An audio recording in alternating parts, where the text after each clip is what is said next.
இன்னைக்கு மார்னிங் வந்து ஒரு நியூஸ் பார்த்தேன். காலையிலேயே பார்க்கும்போதே ஒரு மாதிரி கஷ்டமா இருந்துச்சு. எழுந்துக்கும் போதே பார்த்தோம் அதனால. ஸோ அதெல்லாம் அப்படின்னு பார்த்தீங்கன்னா, அந்த மத்திய பிரதேசில் வந்து க்ரூஸ் ஷிப்புன்னு ஒன்று இருக்கும். அது வந்து அதில் போகும்போது டூரிஸ்ட் பிளேஸ்ன்றனால அந்த மாதிரி சவாரி போயிருக்காங்க. ஸோ அப்படி போகும்போது அந்த படகு வந்து அப்படியே கவிழ்ந்துட்டு 9 பேர் இறந்துட்டாங்க அப்படின்னு சொல்கிறாங்க. அதில் வந்து ஒரு அம்மாவும் ஒரு பையனும் கட்டிப்பிடிச்ச மாதிரி கிடச்சிருக்காங்க அப்படின்றாங்க. அவங்கள வந்து அப்படியே எரிச்சிருக்காங்க, அவங்கள பிரிக்காமல். ஸோ இந்த டூரிஸ்ட் பிளேஸ்ன்னு சொல்கிறாங்க. ஆனால் ரெஸ்கியூ பண்ணுறதுக்கு ரெஸ்கியூ டீமும் எதுவுமே கிடையாதாங்க. ஸோ அதுக்கப்புறமா தான் அவங்க வந்து ரெஸ்கியூ பண்ணுறதுக்கு வந்திருக்காங்க. அந்த படகு எடுக்கிறதுக்கு முன்னாடி அங்கே வெதரும் சரியில்லைன்னு சொல்லியிருக்காங்க. அது மீறியும் அந்த படகை வந்து எடுத்திருக்காங்க.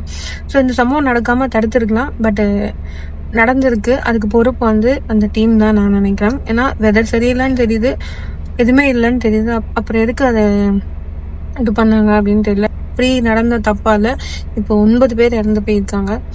ஸோ இன்னும் நிறைய பேர்னு சொல்றாங்க, தேடிட்டு இருக்காங்க அப்படின்றாங்க. ஸோ என்னன்னு புரியல. ஸோ அப்படி இருக்கும்போது அந்த அம்மா பையனை பார்க்கும்போது எவ்வளோ ஆசையோட எவ்வளோ கனவோட போயிருப்பாங்க.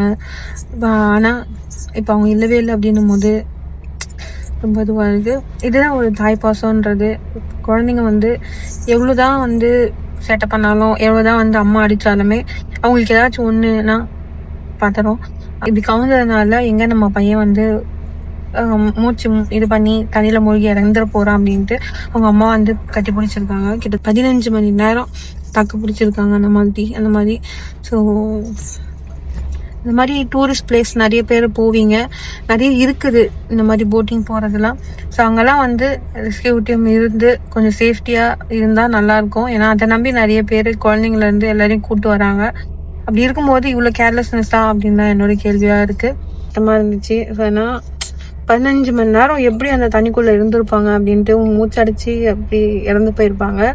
ஸோ அப்போ கூட அந்த அம்மா வந்து அந்த பையனை விடக்கூடாதுன்ட்டு அப்படியே கட்டி பிடிச்சிட்டு அப்படியே இறந்து போயிருக்காங்க.